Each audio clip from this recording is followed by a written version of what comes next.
The move every single Tour Pro copies to get this effortless downswing with driver and hit the ball over 300 yards involves two key metrics. Well, three actually, but we're going to be looking at two first and count the third one as a bonus tip. Kicking things off with number one being tension in the golf swing. All Tour Pros, when they're playing, you'll notice them when you watch them on the big screen, how effortless the movement looks, how relaxed they look when they're setting up to the golf ball with driver. They don't add tension in the arms, pushing the shoulders forward like so, which is what I see a lot of golfers do these days, to really try and control what that club head is doing, because they're always so conscious of slicing the golf ball or hooking the golf ball. Well, in order to create that consistency and allow for that effortless downswing, we've got to relax our arms and shoulders. We've got to stay relaxed throughout the entire golf swing. So one quick and easy drill you can actually do is just simply rolling your shoulders, rolling your arms about, and I want you to take the driver, grip it down the club, even to the shaft if it gets a little bit too heavy for you, and just make a couple of swings back and forth, and just allow that club head just to release through. You should be able to feel the club head opening on the way back. The GX Golf Glove here pointing away from me, and then the GX Golf Glove pointing towards the wall behind me. Bringing in the second concept now, well, it's a byproduct of this tension. When we get tense, it's very difficult to start the downswing using what we call the lower body and the ground reaction forces. Too many golfers, they'll get to the top, keep the tension, they'll push the club too far out in front because the shoulders get tight, forcing that club to come outwards, or they get too stuck behind, jump out the way, and it causes those two outcomes, those slices, those hooks. So once we've got used to doing that one hand swing, your lead hand, for me being a right-handed player, it's going to be my left hand, just swinging back and forth like so.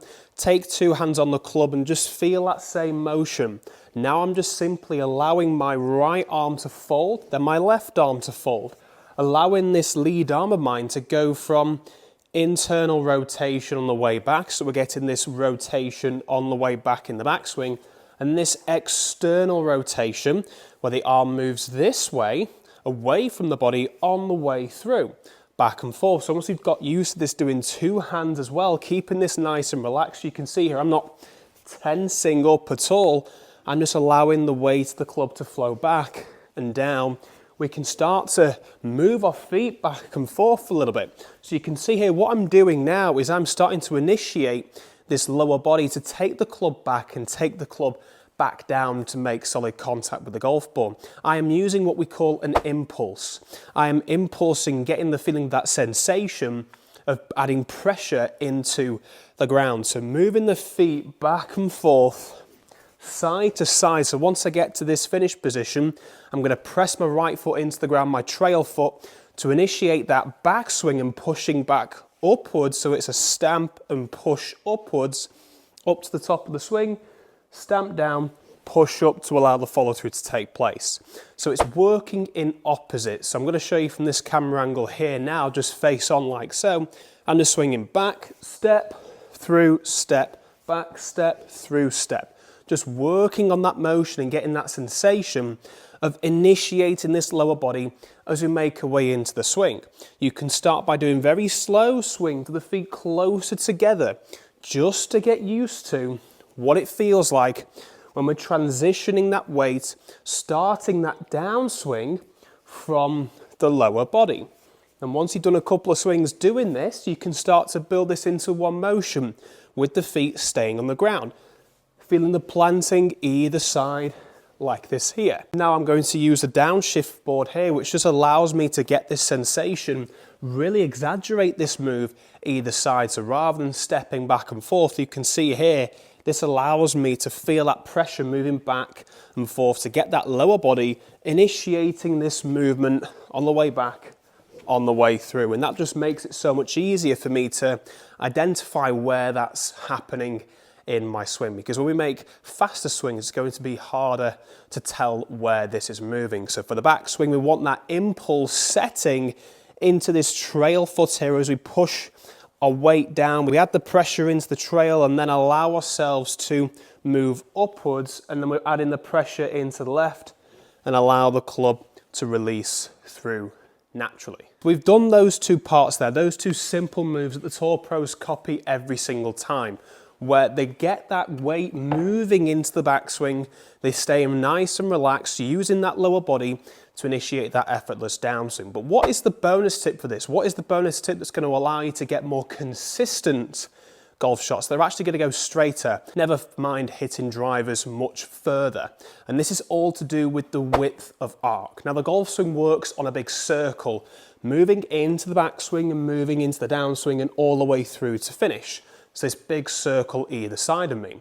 Well, what's going to happen is if we reduce this swing circle, again a byproduct from the first step, which was the tension side of things and stopping that, if we get too tense, we're more likely to bring the club either too close to us and reduce this swing circle, and therefore encourage that low point to be too steep onto the golf ball, to be too far behind the golf ball with driver.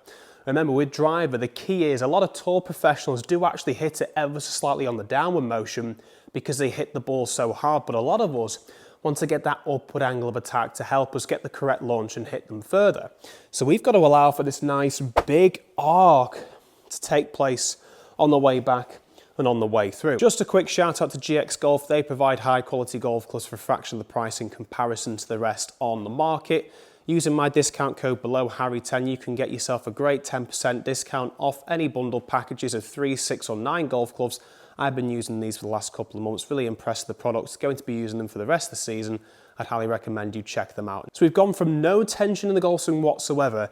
The only sort of tension I want you to feel in the backswing and downswing is just allowing yourself to almost feel like you're pushing your hands a little bit further away from you as you make your way into the backswing and to the downswing. So I'm just making a few rehearsal drills here where I'm just pushing my hands and I'm just going to make that swing back and forth, feeling like I'm pushing my hands further away on the way back and on the way through. It's really important that in the takeaway, when we come into attacking the golf ball, we're not taking it too quickly upwards because then we're going to get too steep onto it. We're just going to drag the club along the floor, push the club away from us, then initiate this force using the ground back and forth and really starting to wind up into the top of the swing and really allowing yourself to swing through, lifting that right heel up, the trail heel up to finish that golf swing. So back and forth, no tension, feeling that pressure either side, keeping the width on the way back, on the way through. And I've just cut it a little bit just because I felt myself last minute bring the hands way too close to me. So I'm going to try another one once I build this up into a full swing, but then I should have really allowed that club to release through, allow this lead arm of mine just to rotate over, going back to those one-handed swings, back and forth like so. So with that one only going 274 yards, how can we build this up into a drive going over 300 yards for me? All I'm going to focus on is two things. The concept of allowing obviously that lead arm to rotate over to square up the face at impact. But the second thing is just allowing for that bigger turn in the backswing. So as I'm adding this pressure into the trail side and winding upwards, I didn't feel like I reached my maximum or full potential turn, twist, tilt into the backswing. So I'm going to use something here called the True Turn Pro, just placing it this either side of my armpits like this here. I'm going to feel that little transition, add that step into place using my trail foot, and then really winding myself up into the top of the backswing. And that's just going to help me here really feel that shoulder turn. Now, if we were to put a club across my shoulders, it'd be pointing behind the golf ball. And that's really going to help me get that load into a great backswing position to make this effortless downswing much easier. So stepping either side, just feeling that sensation of the pressure moving back and forth, staying nice and relaxed, keeping wide. Let's see if I can get it over 300. That was nice. It's drawing a bit, so it needs to definitely go. Oh, it certainly is. Go on then. I think that one carried over 300. Let's have a look on the screen over here in just a sec. Great drive on this par 4. 329 yards total, carry of 310. If you've enjoyed watching this video and want to learn more about this concept, well, the question I'm going to leave you is, how does it work for the irons? Well, you can click this video over here, so make sure you check that out so you know how this works for the irons as well as the driver. Thanks for watching.